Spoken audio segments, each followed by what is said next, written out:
ओम श्रुति स्मृति पुराणानाम् आलयं करुणालयं नमामि भगवत्पादं शंकरं लोकशंकरं शंकरं शंकराचार्यं केशवं बादरायणं सूत्रभाष्यकृतौ वन्दे भगवन्तौ पुनः पुनः ईश्वरो गुरुरात्मेति मूर्तिभेदविभागिने व्योमवत् व्याप्तदेहाय दक्षिणामूर्तये नमः।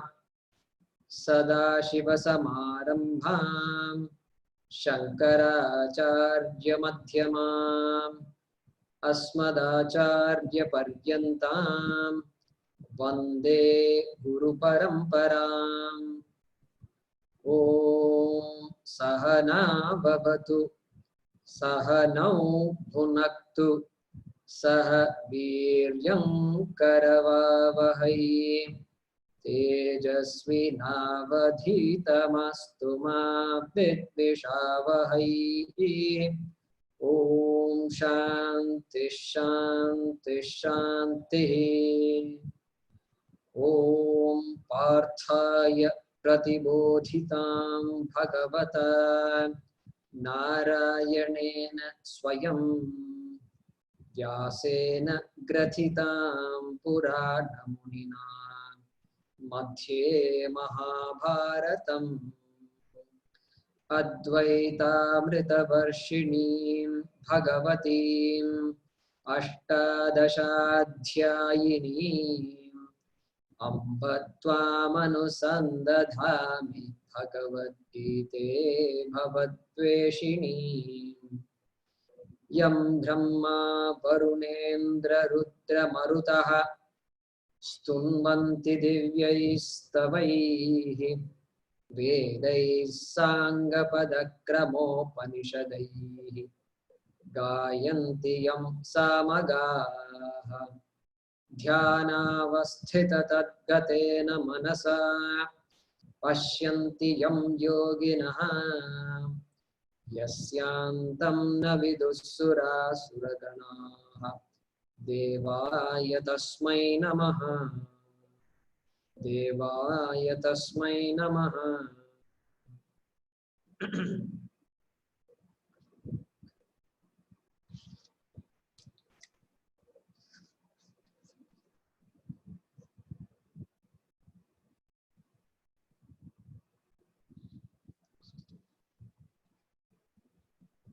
Okay. Yeah, Reena Girase. So we'll chant from verse number 13. Dehinosmin yatha dehe. Dehinosmin dehe kum. Oh. Dehinosmin yatha dehe. Dehinosmin yatha dehe. Kaumaram yauvanam jara. Kaumaram yauvanam jara. तथा देहांतर प्राप्तिहि. तथा देहांतर प्राप्ति. धीरस्तत्र न मुह्यति. धीरस्तत्र न मुह्यति. मुह्यति मुह्यति. मात्रा स्पर्शास्तु कौन्तेय. मात्रा स्पर्शास्तु कौन्तेय. शीतोष्ण सुख दुःखदाः. शीतोष्ण सुख दुःखदा. आगमापायिनो नित्याः. आगमापायिनो नित्याः. तां स्थितिक्षस्व भारत. तां स्थितिक्षस्व भारत. तितिक्षस्व तितिक्षस्व भारत. भारत. यं हि न व्यथयन्त्येते. यं Yam hina yam hi na vyathyantyete व्यथयं येथे purusham purusharshava पुरुषं पुरुषर्षभ sama dukkha sukham dhiram समदुःखसुखं धीरं somrutatvaya kalpate सौमतत्वाय कल्पते nasato vidyate bhavaha नासतो विद्यते भावो नाभावो विद्यते सतः नाभावो विद्यते सतः उभयोरपि दृष्टोऽन्तः उभयोरपि दृष्टोऽन्तः त्वनयोस्तत्त्वदर्शिभिः तन- त्वनयोः त्वनयोः तत्त्वदर्शिभिः तत्त्वदर्शिभिः Good. Yeah, that's good.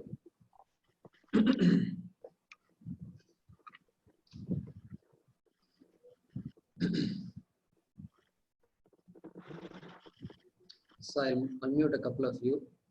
Sajeev and Reena, stay unmuted. So can you all hear me? Yeah. Yeah. So we came to verse number 16 last time. Nasato vidyate bhavaha na bhavo vidyate satah. That is what we were discussing. So we were trying to explain Nasato vidyate bhavaha. That is one sentence. Asataha bhavaha na vidyate. That is the sentence. So words are jumbled up there. So that's the beauty of Sanskrit, making it poetic and all that. So we have to reorganize the words and put it in proper sequence. And suddenly Arthaspuranam takes place. The idea occurs to our mind. Until then, they are just words and whose meanings we may know. But just because you know the meaning of the words in a sentence does not mean you understand the meaning of the sentence. Correct? So that is often the case. And so asataha bhavaha na vidyate. Asataha, of the unreal. Not good to translate asat as unreal. I'm not saying we should translate. I'm just saying it now. Of the asat, which means think of unreal, not real. Bhavaha na vidyate. There is no real existence. There is no existence. That is what is being said. So we were analyzing this, and na bhavo vidyate satah. Satah bhavaha na vidyate. Satah bhavaha na vidyate. Of the real, satah abhavaha na vidyate. Of the real, there is or there cannot be any non-existence. This seems very obvious. Why should Krishna say this?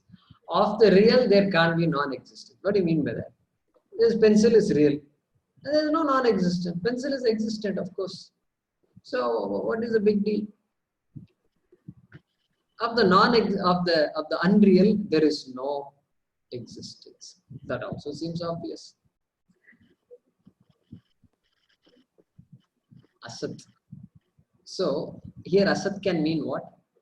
Suppose we say, some famous examples our Shastra gives. Horns of a human being, horns of a man. Let's use the word horns of a man.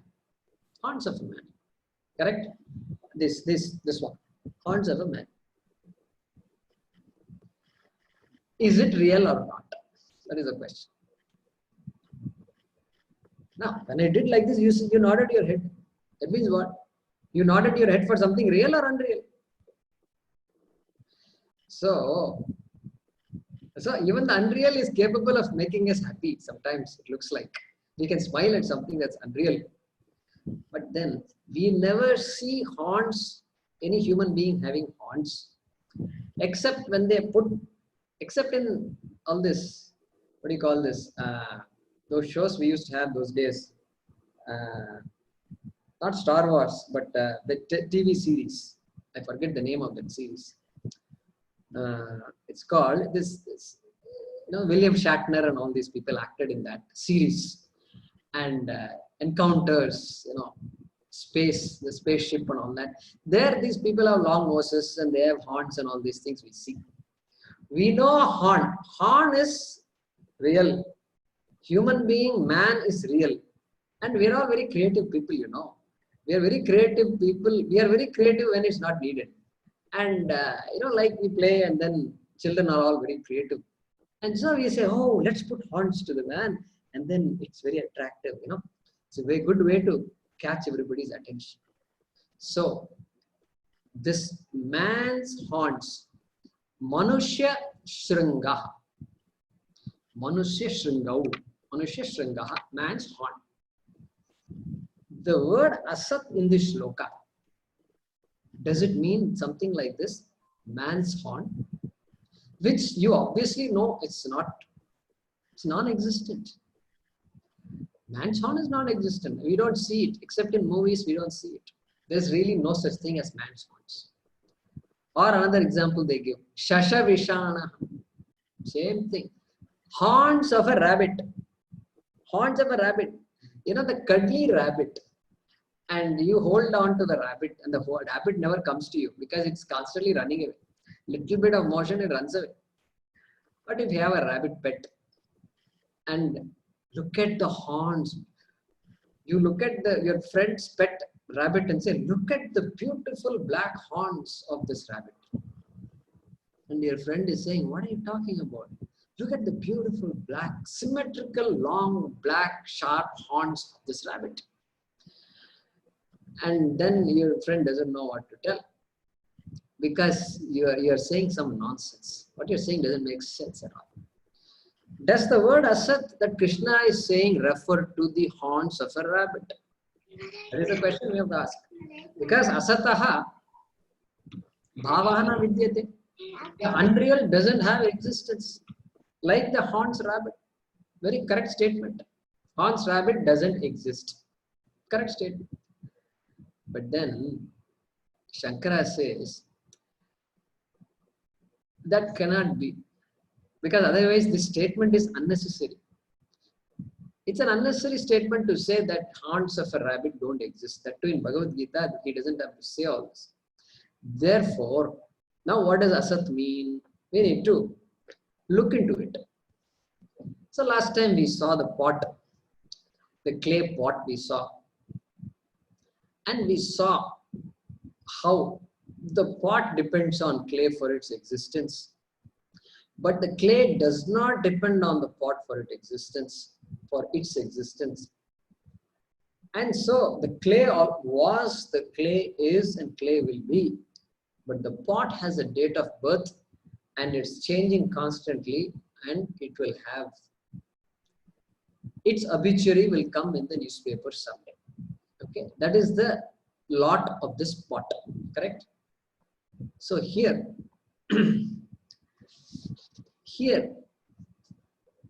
Bhagavan Sri Krishna is referring to this pot as asat.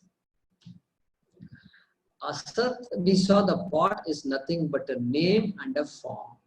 When I say pot, you immediately visualize a pot. You can visualize a pot.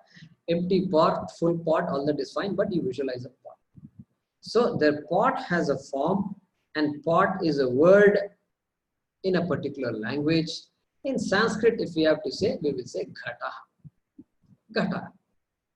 That ghataha is a name corresponding to an object called a pot, but an object which does not have an independent existence. This we must be very clear about. Doesn't have an independent existence. It borrows its existence completely from the clay. That is what Sri Krishna is referring to here as asat.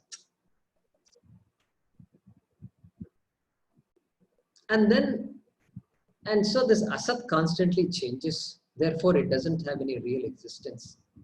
Existence means it must exist, period.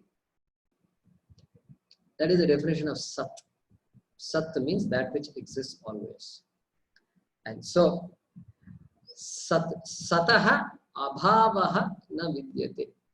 That real sat here is satyam. Abhavaha na vidyate. For that sat, there cannot be non-existence. There cannot be non-existence. Okay? That is what is being said. And now, there is a word called, this example that I gave earlier on, called the man's horns or the rabbit's horns, Manushya Sringaha, Shasha Vishanaha.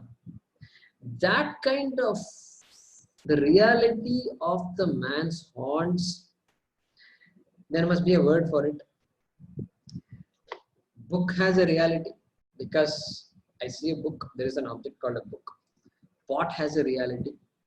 Clay has a reality. We saw the difference between the reality of the clay and the reality of the pot. We are beginning to appreciate that. Now, this man's horns is a slightly different example. There is really no such thing as man's horns. For that, we use a word in Sanskrit called tucham. Tucham is a word.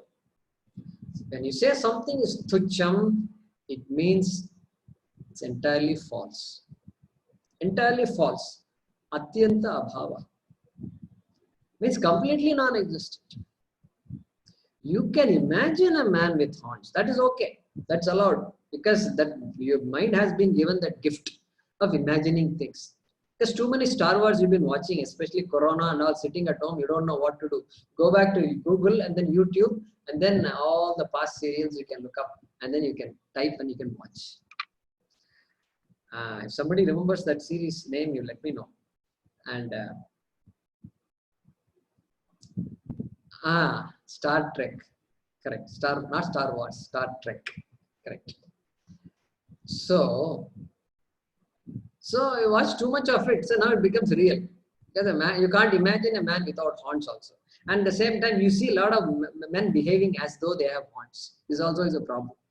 And you ask them to sit at home during Corona, and then they just go around in the motorcycle. The other day, the police caught these 3 youths sitting in the motorcycle and going. And they flagged them off in Chennai. And said, "What are you doing?" And you know what these people did? The police, they had an ambulance. They said, you 3 have to go into this ambulance. And then this ambulance, there is a stretcher in the ambulance. And there is a patient who is lying down. And these boys, they got so scared. They've heard enough about Corona. And they got so scared. And the 3 policemen are pushing these boys inside the ambulance from the back. And these guys are trying to come out and they are being pushed in. And this goes on for 5 minutes. 7 minutes non-stop. They get inside, they are locked and they are running around, they're screaming, they're opening the windows, trying to jump out and all that. And so somebody said, creative idea of the cops in Tamil Nadu, in Chennai. So they behave as though they have horns. So however much you think they have horns, the horns of a man is tucham. Tucham, non-existent. So on the one extreme, you have non-existent things. Like a man's horns, like rabbit's horns, like a circular square. Circular square. Haven't you heard of a circular square? I'm sure you've heard of it. You're all educated people. You've filled up all this Bhagavad Gita registration forms. You said, I'm a marketing manager. I did IIM Bangalore. I studied. I'm doing this. I'm an IT. And I'm in New York and all that. I'm sure you've heard of circular square. Okay, so this creates a problem. Circular square is grammatically correct expression apparently, but it's hard to visualize a circle. doesn't exist and it's hard even to visualize. No. Do you mean? Do you mean? You know, all sides equal? No, all sides equal. I don't have to say circular square. Square itself has all sides equal. Why I have to say circular square? Then what? You mean a rotating square that looks like a circle? Ah, very creative. Very creative. No, circular square doesn't exist. Okay, like this. And then another example the Shastra gives. I'll give that now itself. Vandhya Putra. Vandhya Putra. A popular example in Sanskrit. When we study Bhashyam and all that, you will hear this. Vandhya Putra. Vandhya Putra means son of a woman who cannot give birth to children. Son of a woman who cannot give birth to children. So that is called Vandhya Putra. Okay. So these are all, on the one extreme you have Tucham. Tucham is an expression of a reality which denotes to you complete falsehood, non-existence. There cannot be rabbit's horns. On the other extreme, you have Sat. Sat is that which is existent, always existent. Existence, which we will call as Sat, which we also call as Chit, consciousness. That is the other extreme. So, let's see. Yeah. That is the two extremes. Now, in between is Asat. Understand now? In between is Asat. The Asat that Krishna is mentioning in this shloka is that which is in between. In between what? In between Tucham and in between Sat. Why it is in between? You go back to the example of the pot. Okay, so it's not here. So the pot. You can't say the pot is non-existent. Can you say pot is non-existent? Hey, you're holding the pot in your hands. How can you say it's non-existent? I just had water from this pot. How can you say it's non-existent? It is of course existent. Can you say it is existent completely? That also you can't say based on our analysis. Because pot's existence is very limited. If at all you can say pot exists, it is borrowed existence. Correct? Borrowed existence. Like these college going kids. One kid comes around, goes to college and comes in a Ferrari. And he just parks the car and Ferrari and then he comes. All eyes are on him because Ferrari, the word itself we don't know. And on top of that, he has a red color Ferrari sports car, and all eyes, everybody, the whole college is forgotten. The fact that the college classes are going to start at 9 o'clock, forgotten. Only Ferrari is there in the mind. And he comes in a Ferrari. This fellow who came in the Ferrari, he didn't buy the Ferrari.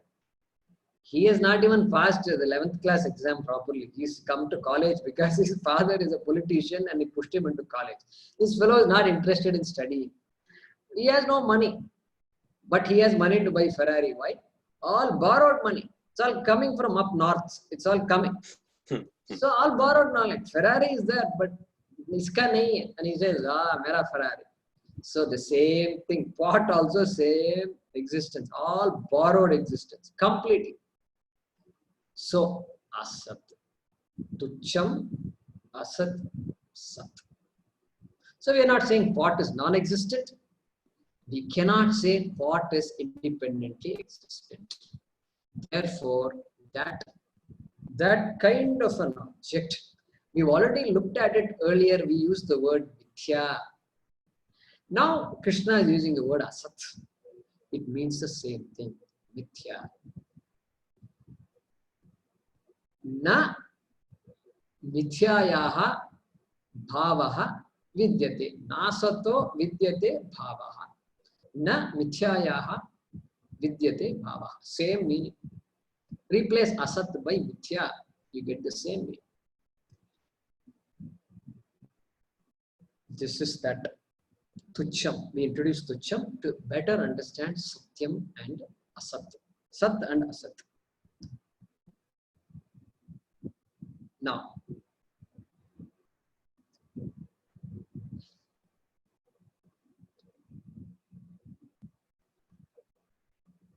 okay, what is Mithya? What is Asat? What about our sense organs? Is it Sat? Is it Tucham? Is it Asat? Or is it Sat? Sat. You have to answer that question. Let's look into it. It is not Tucham. We can't say it's non-existent. If it were non-existent, then this class would not have happened. Because I am supposed to speak and you are supposed to hear, you are supposed to ask questions, I am supposed to hear and respond.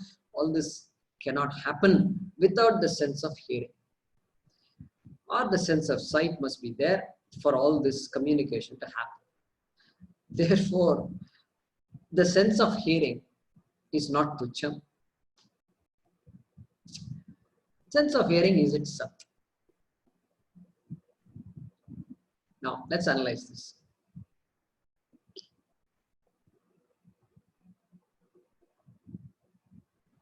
For the ears to hear, now because these two words are very rhyming and very close, so I have to be careful. For the ears to hear, it needs sound. Without sounds, ears cannot hear. Ears cannot perform the function they are meant for, namely hearing. This is very obvious. Now, so the sense of hearing depends on the sound. Somewhat depends on the sound. On sound, some source of sound must be there. The sounds are there. If the ears were not there, if the sense of hearing was unknown to us, not there, then what will happen? Does sound have any meaning? Sounds will have no meaning. Sounds will be as good as non-existent without the capacity to hear. Maybe animals have some hearing, but humans don't have hearing. Then sounds are still meaningless to us, to the conscious human being. These people who are born blind or born deaf, the person who is born blind, they will have no idea of form, they will have no idea of color. The form at best they will know because of sense of touch. Touch also can give you an idea of form. So round, this is round, this is round, this is round. Then they will touch and say, oh yeah, this is round. And then this is a rectangle, this is flat, this is a book, this is flat, whatever you tell, and yeah, then they get an idea. That's the only way. They definitely cannot see color. And these deaf people, so I've been with deaf people, as I told you the other day, they cannot know what sound is. They've never known what a sound is. And they have only 4 sense organs from which they perceive. So their level of perception of these 4 sense organs is very high, especially the eyesight. Because to perceive the external world, the sense of smell, okay, not a big deal. Everything doesn't smell. And the sense of touch also, you can't touch things that are there. You can only touch things that are nearby. So sense of touch also is useless. Sense of taste is useless. Sense of smell is useless to perceive the world. Eyesight is crucial. And these people, they are so good in looking at, using the eyesight. As I told you the other day, I don't remember, but they say they can observe emotions just by looking at you. And also this peripheral vision, the doctors test for peripheral visions. And it seems their peripheral vision is extremely good. Just some movement somewhere here, they can spot. So that's how they're gifted. So the sense of hearing is dependent on sound. Sound is dependent on the sense of hearing. for the system to function. Tell me, can you establish hearing without sounds? Or can you establish sound without the sense of hearing? You cannot. You cannot. No experiment in this world can establish one without the other. Correct? Yes. To check if the baby is able to hear, when the baby is born, they check all these things. Can it see properly? Can it hear? All these things they have to check. How come this vessel fell down and the baby didn't even respond? Then only they realize they do this, and the baby doesn't respond. Then they realize there may be some problem with the ear, and then they go to the doctor. Suppose I tell you this.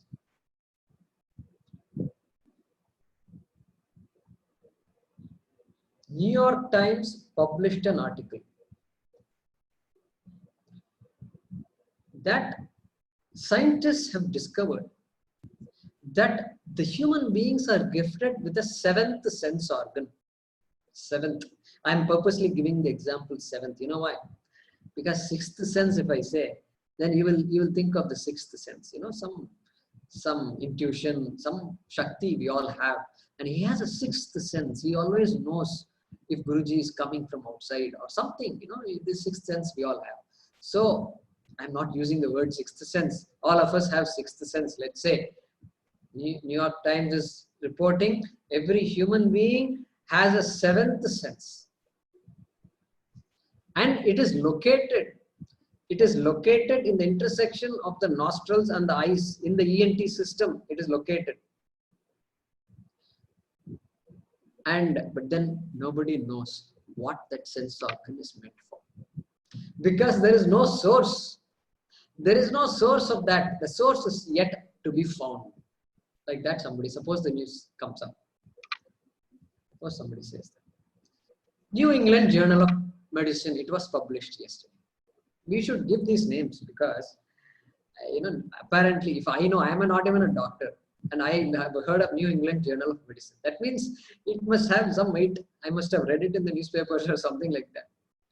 New England means there is this, in the US country, and the west is California. East, you've got New York, and on the top, if you go, you got Boston and Connecticut and all that. So that portion, that northeastern tip of the US, is apparently called New England. I must be, because people who ran away from England are explorers, pioneers, as they say, and they landed in this place and they called it New England. For lack of a better name, they must have called it New England. So New England Journal of Medicine published this. Now, you have to visualize this. And can it even be said? Can this article even be published? Because to identify the seventh sense organ, how will you identify it? How will you identify it? But suppose I say, human beings we had the seventh sense organs, but the seventh sense organ became, vestigial, became extinct because it became not functional. Like you have all these birds, you force them to be in cages all lifelong. This bird lays eggs, and the eggs from the eggs, another chicken comes, and the chicken is also in the cage, and the chicken lays eggs, and like this keep on raising eggs. Finally, the chicken that is born doesn't know that it should sit on the egg in order to hatch it. It doesn't know that there is something called flying. You must have seen or heard all these things, correct? So the ability is not there. So that seventh sense, we don't know if we had a seventh sense or not. Why I said all this? To impress upon you that for the sense organ cannot be established without the object of the sense organ. Hearing cannot be established without an object of hearing. So right there you can see one dependent on the other. When one is dependent on the other, then this cannot be Satyam. And the other is dependent on this one, this also cannot be Satyam. It can only be Asat. Asat is not non-existent. Remember, therefore you can never translate Asat as non-existent. Delusion. illusion. They use all these words. Be very careful. Be very, very careful. Swamiji never used the word illusion. Hearing is not illusion. If hearing is illusion, then we will condition ourselves. Hearing is illusion. Hearing is illusion. When somebody really calls you, you won't hear because it's illusion. It's illusion. So we don't need that. You please keep your ears open. Ears are meant for hearing. And we should use it. Bhagavan has given us hearing to be used, no doubt. Let's use it at the right place for the right reasons. Okay. So therefore, this Indriyani, they are all, here in this example, they are all Asat. Example is Asat. They are not Tucham. They are not Sat. They are Asat.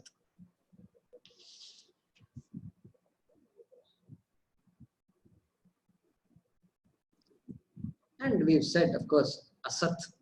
Other word for Asat is Mithya. That whose existence depends on something else. Okay.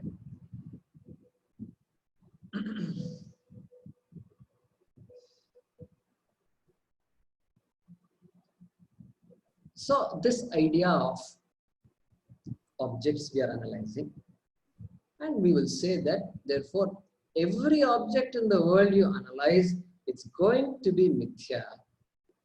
And when we say object, we mean nama rupa. Nama and rupa. Name and form. Name and form. That's all it is. Because what gives this object existence is something else. And if you analyze the something else, it goes down further, and you end up with Sat, which is existence. Now,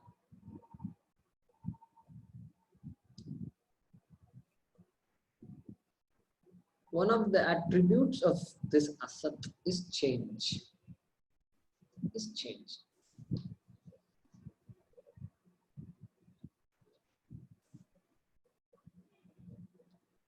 Any object you know of changes. Is subject to time, in other words, subject to time. Change means subject to time.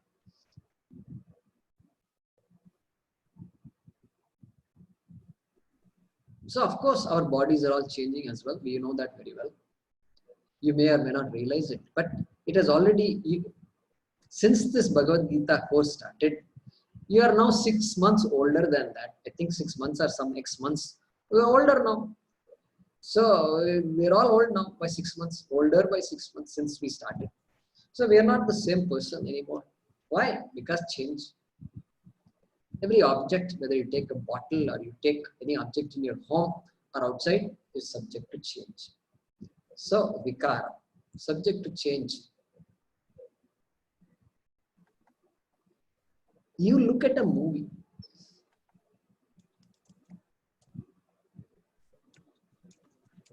And it's better if you give the example of the movies that we used to see when we were young, where this reel, this film, this roll of film used to rotate. And then that roll used to be connected to the another reel, I think it's called. And even those words I'm forgetting. 2 reels, I think we must say. And one reel goes to the other reel like an audio cassette. Exactly like an audio cassette. And on the screen, white screen, what you see is somebody standing and watching. And somebody is standing and watching. And he doesn't appear to shake at all. No movement at all. But you know how many films per second the film has moved? And some 20 or something, some number of pictures per second it has moved. I don't remember all those numbers now. But it has moved. So many frames have gone. By the time he starts speaking one dialogue, so many frames have gone. So to your eyes, it looks constant. But really speaking, there's a lot of change that has occurred. So that's an example to visualize how everything changes. In our own mind, thoughts are constantly happening. Mind is constantly changing. Because the thoughts and the mind are constantly changing. Constant. Even if you say, I've been doing sadhana during this time when I'm at home, I want to spend some time doing meditation. So I've been meditating a lot. And there are times when there are no thoughts, Jaykumarji, in my mind, no thoughts. Good. When there are no thoughts, that means the mind is thoughtless. Then the thought will come. Still, it's all change. Thoughts are there, thoughts are not there, thoughts are there, thoughts are not there, thoughts are there. Constantly change. So, like the movie, every object is changing. An object, you look at it, the objects you have in your home, you analyze. Some things may look like, this, my grandfather gifted this to me. And, it's actually 4 or 5 generations old. Good. Keep that with you. But that object, that idol, that murti also is changing. It's fading. It's not the same murti it was. Even if its weight is still the same, it's now 6 generations older than it was before. So like this, it's function of time. Anything that is a function of time is subject to change. This we are aware of. This we are becoming aware of. And the other example they give here is a flowing river. The water is constantly flowing in this river. But the river looks the same like I saw it yesterday. And it was like this for a long time. And these days they are showing Ganga Mata is flowing very well. There you look down, you can actually see the bottom of the river because there is no pollution. There is no dirt, there is no filth, there is nothing. And it's pure Ganga. And this Namami Gange project that our poor Narendra Modi ji tried to do his best, wanted to start. And now Namami Gange is we know how. We just have put a lockdown for a couple of days and then Ganga will get purified. So that river looks the same, but it's never the same. Every second the river is rejuvenating itself, it's different. So these are examples that we invoke to understand that every object that is subject to time, is subject to change. So objects are all time bound. That is the implication here. And of course, this is possible only for mithya, things that are mithya, which means pretty much everything in this world. That which is dependent on something else for its existence. Mithya. Now, we took the example of a shirt last time. Shirt is dependent on cloth. And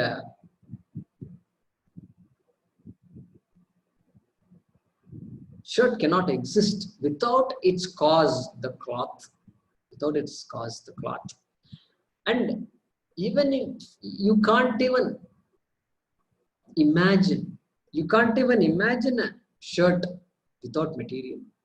Last time I asked you to try it. I hope some of you went home and tried it. What went home? You're already at home. I can't even give this example. In the classes, generally you say go home and do this. What go home and do this? You're already sitting in your desk, your homework books are all right there. And what go home and do this? Shut off your computer and then do your homework. Maybe that's what we should check. So imagine a shirt without a material. You can't even imagine. Even imagination is not possible in this case. And here Swamiji gives the example. You people are very good at imagining. You can imagine an elephant walking through your left ear and then coming out of your right ear. Because we're all good. We're all very good at imagination. And Mom, what happened last night? An elephant came into my ear and I looked at him and I said, what are you doing? Come on, just keep quiet, sleep. He said, why? I'll do a magic, just watch.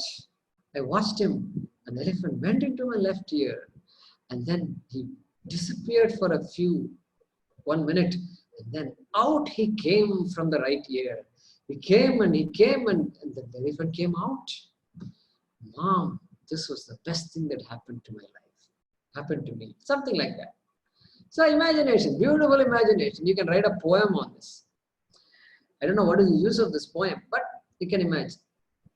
Despite all this capacity that we have been given, this Shakti of imagination that we all have, this mind that even animals cannot imagine like this. Animals cannot do all these things. So we can sit and daydream. But this wonderful mind that can imagine all these things cannot imagine a shirt without a material. Cannot imagine. I'm not saying make a shirt without material. Cannot even imagine. That is the power of this Satya. Mithya means cannot exist independently. So that independent existence would be the cause for Mithya. Karana. We'll come to Karanam later. But that is the understanding we need here. If you say, no, I have a shirt without material. No, I just made one. If you say, then what you will do if you wear that shirt? Then it will be like this emperor's clothes. So emperor's clothes. I don't know how many of you have heard this phrase, emperor's clothes. Emperor's clothes is a phrase which means there are no clothes. No clothes. There is a story. It's called Emperor's New Clothes. It was written by an author called, a Danish author called Hans Christian Andersen. Some early 1800s or something, 1830, 1840. And became very popular, translated into many languages. And here, in this story, the king is there. And he hires somehow two people, con men came and said, we will make a dress for you, which cannot be seen by unintelligent people. They cannot see it like that. Only intelligent people can see this cloth. That's the magic of this cloth. And they con him so nicely, and they act as though they made it, and they act as though he's putting it around the king. The king said, is it done? Yes, it's done.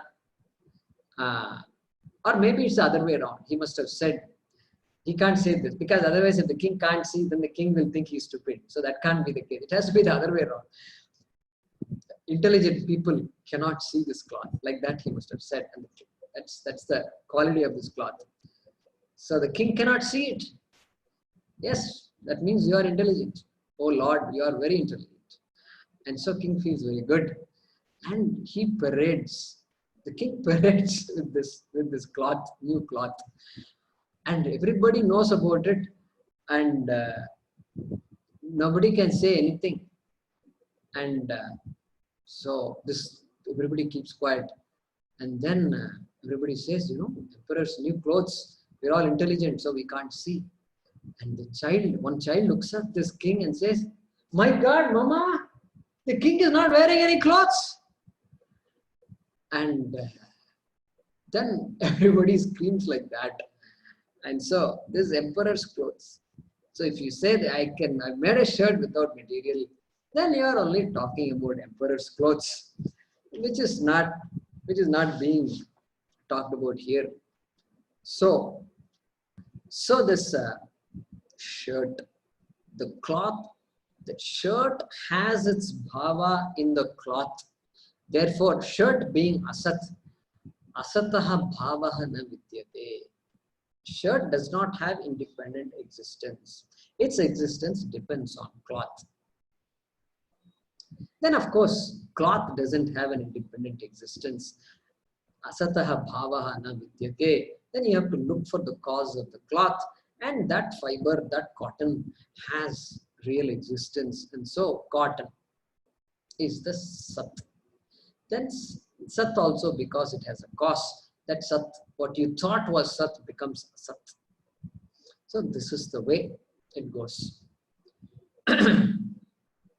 Now, having said all this, okay, I understood Mithya, I understood Satyam, I understood independent existence, I understood dependent existence.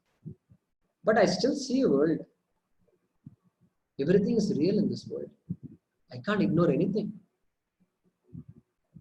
Why does that happen? Why do I perceive everything in this world as real? Absolutely real. Yeah, that is because in every cognition, there are two kinds of buddhi. Two kinds of cognitions are there in every perception, every cognition. Cognition means when I show you an object like this, then immediately a cognition happens in your mind. Yes, it's a book. It's a small book which fits on the palm of a hand, and it seems to say something on it. It says Srimad Bhagavad Gita. That cognition occurs in your mind. In every cognition, there are two different cognitions. One is called object cognition. Object cognition. Vastu buddhi. The other is called is cognition. Is cognition. Existence cognition. Book exists. We say there are really two things happening. There is the cognition, awareness of the book, and then there is awareness itself. There is existence. Existence is there. So that existence buddhi is there. And then book buddhi is there. These two happen at the same time. And I am unable to separate these two cognitions. And so for me, I say book exists. From a practical perspective, that is true. Everybody will agree to that. But from a reality perspective, the book we know is Mithya. And we know there is something called Sat, and which is existence, and it always exists. We are beginning to appreciate that. And so these two cognitions are there. The pot buddhi is there, clay buddhi is there, existence buddhi is there. These two cognitions are there, they get mixed up. That is why I think I impute absolute reality to everything in this world, and I suffer. I suffer because I have given these attributes a quality they do not have. I have given these objects eternality that they do not have. Hence I suffer. That is what the Shastra says. And this pot buddhi changes pot buddhi. Now pot buddhi. When I look at a pot, there is pot buddhi. Pot buddhi is there. It is replaced by cloth buddhi. It is replaced by water buddhi. It is replaced by bottle buddhi. It is replaced by tree buddhi. It is replaced, constantly changing. Pot buddhi constantly changes. Pot is, cloth is, water is, tree is, everything is. Is common. Is common. That is being ignored. But here the Shastram is pointing out is. Everything is. Pot is. Pot is not. Shirt is. Shirt is not. There also is. Non-existence of the shirt is. Absence of the shirt is. Correct? When you say shirt is not, what is the meaning? Is still is. Nothing is. Nothing is. I am. I am. I is. I am. Nothing is. There is no buddhi. There is no cognition in my mind. I am. I am is always there. So that Satyam, that which always is, like we said, the clay existed before, now it will exist later. Pot is just in shaky ground because its existence depends on clay. Like that, I always am. So that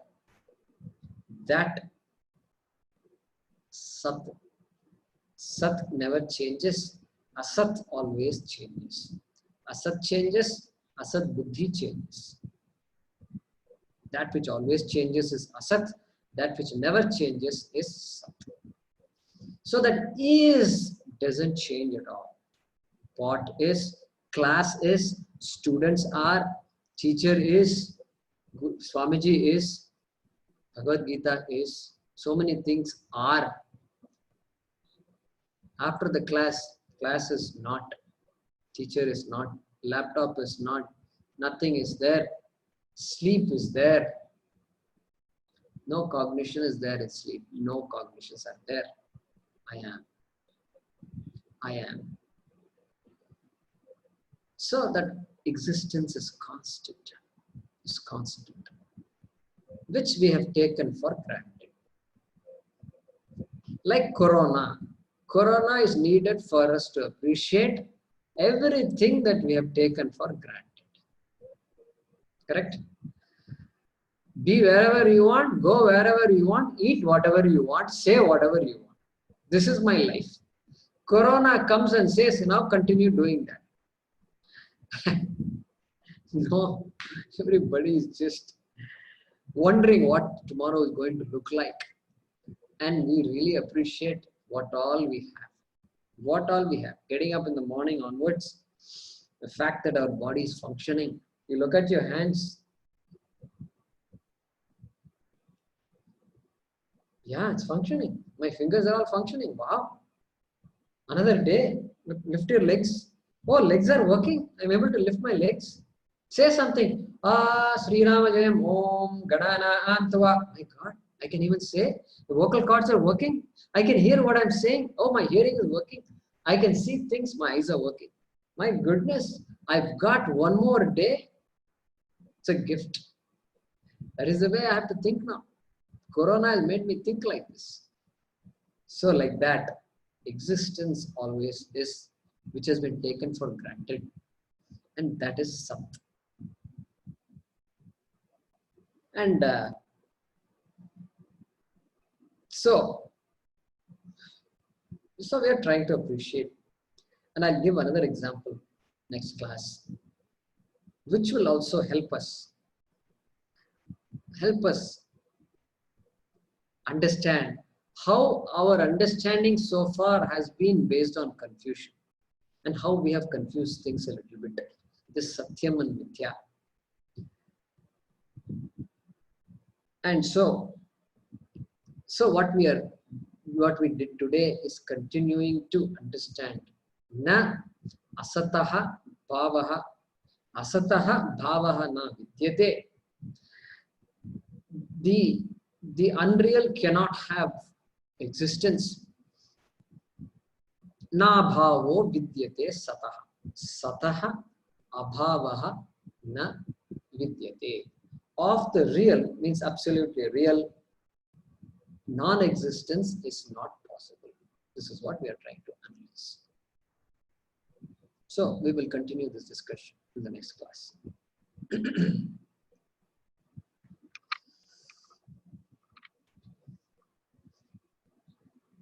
Om Swasti Prajabhyah Paripalayantam Nyayena Margena Mahim Mahishaha Go Brahmanebhyah Shubhamastu Nityam Lokas Samasta Sukhino Bhavantu Kale Varshatu Parjanyaha Prithivi Sasya Shalini Desho Yam Kshobharahitaha Brahmana Santu Nirbhayaha Om Sarve Bhavantu Sukhinaha सर्वे सन्तु निरामयाः सर्वे भद्राणि पश्यन्तु मा कश्चित् दुःखभाग् भवेत् असतो मा सद्गमय तमसो मा ज्योतिर्गमय मृत्योर्मा अमृतंगमय ओम पूर्णमदः